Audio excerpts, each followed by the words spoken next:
In the autumn mists of the Balkans, church bells rang in fear, not faith. To the north, Hungary braced its borders. To the west, Venice counted its ships in gold. To the south, the mountain passes of Albania echoed with the clash of steel and whispers of betrayal. It was 1474. Sultan Mehmed II, called the Conqueror, was no longer the young warrior who stormed Constantinople. Now a seasoned emperor, his ambitions stretched beyond cities. He wanted empires to kneel, but standing in his way were three powers, each wounded yet unbroken.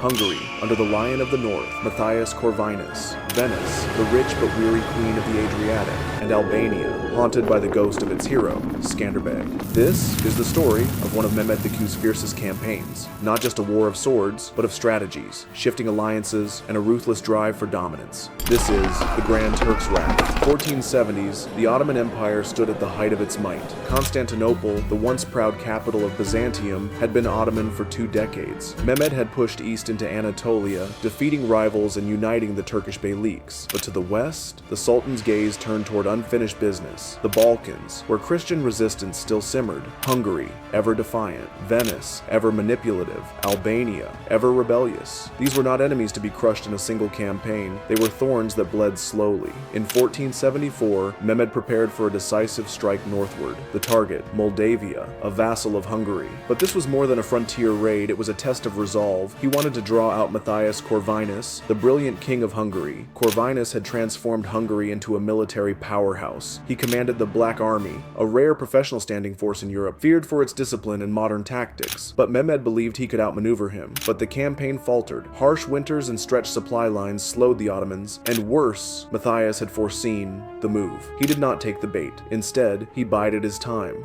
watching, waiting, building alliances behind closed doors. While Hungary remained cautious, Venice played a more dangerous game. Though a former enemy of Mehmed, the Republic had signed peace in 1479 after a long and bitter war. But peace with the Sultan was not the same as trust. Venice still armed Albanian rebels in secret. It still fortified its ports and stirred alliances with the Pope and Western powers. It knew the Sultan's patience had limits, and that its wealth made it both valuable and vulnerable. Mehmed knew. He never forgot a betrayal, nor forgave hesitation. In 1474, he began massing troops in Albania, not just to punish, but to remind Venice. A lion may sleep, but never forgets. In the mountains of Albania, the death of a man did not mean the death of resistance. A decade after the legendary Georgi Kastrioti, Skanderbeg, passed into myth, his defiance still echoed in the passes, valleys, and hearts of his people. Skanderbeg had held the Ottomans at bay for over 2 decades with cunning, terrain, and unmatched local support. Even Mehmed, who rarely praised his enemies, called him a lion among men.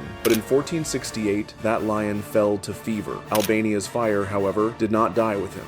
Now, in 1474, Mehmed returned to crush the embers before they flamed again. He ordered the siege of Kruja, a city that had defied him 3 times before. This time, he would not tolerate failure. Led by Ottoman General Gedik Ahmed, and over 30,000 men marched into Albania. Kruja, though no longer defended by Skanderbeg, was still protected by his trusted lieutenant, Tanush Thopia. The siege began in the summer of 1474. Cannon fire pounded the walls. Supplies ran low. But the defenders, fueled by memories of Skanderbeg's victories, refused to yield. They harassed Ottoman supply lines and launched nighttime raids. Despite their numbers and firepower, the Ottomans couldn't break Kruja's spirit. Weeks turned into months. Morale in the Ottoman camp dropped. Disease spread. And worse, Venice had taken notice. When Venice saw the Ottomans falter at Kruja, it saw an opportunity. Despite the peace treaty, the Republic secretly funded Thopia's garrison. Ships brought gunpowder. Mercenaries crossed into Albania. Venice did not break the treaty, but bent it. To Mehmed, this was treachery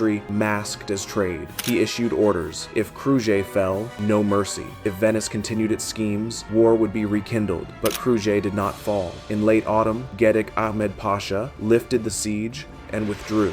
For the first time in years, the Albanians had won, and the Sultan had failed. The failure in Albania enraged Mehmed. He blamed commanders, sacked officials, and began immediate preparations for a larger campaign. Venice would be punished, Albania would be pacified, Hungary would be baited again. But time was no longer on Mehmed's side. His enemies had learned his rhythm, and while the Sultan plotted revenge, new alliances were being forged. In Buda, in Rome, and in the mountains, Mehmed had tasted humiliation, and he would not let it fester. Bruges' defiance and Venice's duplicity had turned a border skirmish into a war of pride. The Grand Turk's wrath was now fully awakened. In the spring of 1475, a new campaign launched. Mehmed dispatched his most ruthless commander, Gedik Ahmed Pasha, not to Albania, but westward, to strike at the heart of Venice's empire, its coastal colonies. Venetian fortresses had stood for centuries on the Greek islands and Peloponnesian coast. Chief among them was Negroponte, the prized island of Euboea, Venice's crown jewel in the Aegean. In July 1475, Mehmed personally led a force of over 70,000 men, janissaries, sepahis, and heavy artillery across the straits. With an armada of over 200 ships, the Ottomans launched a full-scale siege. The defenders fought valiantly. Venetian Admiral Niccolò Canal rushed to relieve the island with a fleet, but found himself outmaneuvered, outgunned, and outnumbered. After weeks of brutal siege and betrayal by local Greek collaborators, Negroponte fell. The population was massacred. Venetian prisoners were impaled. The message to Europe was clear: the Grand Turk does not forgive. Venice, now bleeding and humiliated, faced a crisis. Merchant guilds demanded peace. Military councils called for revenge. But the Doge, battered by defeat and economic strangulation, had little room to maneuver. The war had already drained the treasury. Trade with the East collapsed. Piracy flourished. The once proud queen of the Adriatic began to fracture. With no clear path to victory, and fearing an Ottoman invasion of mainland Italy, Venice secretly reached out to Mehmed for terms. The war officially ended in 1479. The terms were humiliating. Venice ceded key ports along the Adriatic and Aegean. It agreed to pay an annual tribute of 10,000 gold ducats to the Ottoman court. Trade would resume, but only under Ottoman oversight. To Europe, this was a chilling moment. For the first time, a major Christian maritime republic had bowed to the Ottomans, not by the sword, but by treaty. Yet, Mehmed's appetite only grew. With Venice subdued and Albania still under pressure, his gaze now shifted to a realm long out of reach: Italy itself.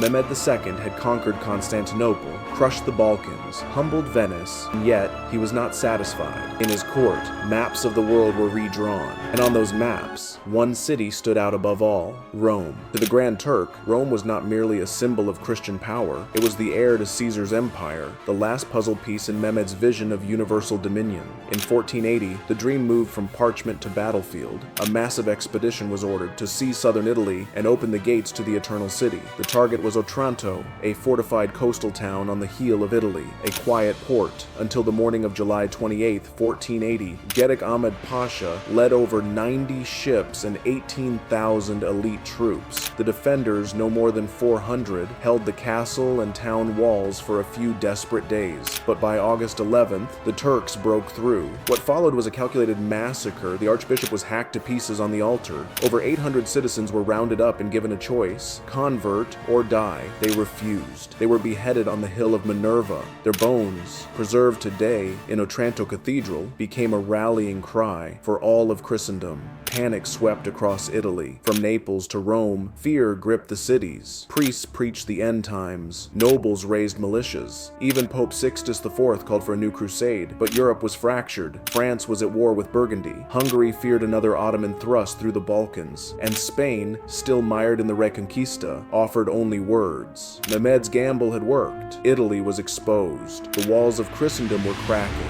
But then, just as Otranto prepared for its next strike northward, the impossible happened. Mehmed the Conqueror, Rome's would-be scourge, collapsed en route to his next campaign. The Sultan died in his tent on May 3rd, 1481, under mysterious circumstances. His death threw the empire into turmoil. Succession battles erupted, and the planned march on Rome was abandoned. The dream of an Islamic Rome died with him. Otranto was retaken, but the warning had been written in blood. When Neapolitan forces retook Otranto in 1481, they found a city drenched in blood and silence, churches desecrated, bones scattered in the streets. The skulls of 800 martyrs piled high as a monument to resistance and a warning. In the minds of Europe's people, the name Mehmed became synonymous with apocalypse. In art and legend, he became the Turk of prophecy, the shadow from the east foretold to destroy Christendom. For decades after Mehmed's death, the West remained haunted by the ghost of Otranto. Painters depicted him with horns as a demon disguised as a man. Playwrights wrote of his armies conquering Rome, Paris, even London, and it wasn't mere fantasy. Europe's rulers understood that Mehmed's death had delayed, not ended, the Islamic surge into Europe. His successors, from Bayezid II to Suleiman the Magnificent, would continue the long march westward. Otranto had cracked the myth of European invulnerability, and it made clear the Mediterranean was no longer a Christian lake. But while Europe trembled, the Ottomans told a different story. In Istanbul, poets praised Mehmed as the second Alexander, a warrior philosopher who had humbled two empires and sought a third. Even the failed Italian campaign became part of his myth. In the minds of later sultans, the Roman dream remained an aspiration, if not for conquest, then for domination through fear and through careful record-keeping. Islamic historians preserve Mehmed's legacy not as a butcher, but as a bringer of order to a fragmented world. For Venice, the memory was sharper. The Republic never recovered its supremacy in the eastern Mediterranean. Cyprus fell, Crete would follow, and its role as the gatekeeper of the Orient was over. But the Venetians learned to adapt. Rather than resist the Grand Turk, they traded with him. Silks for silver, maps for peace. For all their wars, Venice and Istanbul remained two sides of the same coin, locked in a deadly embrace of profit and power. So, how should history remember Mehmed II?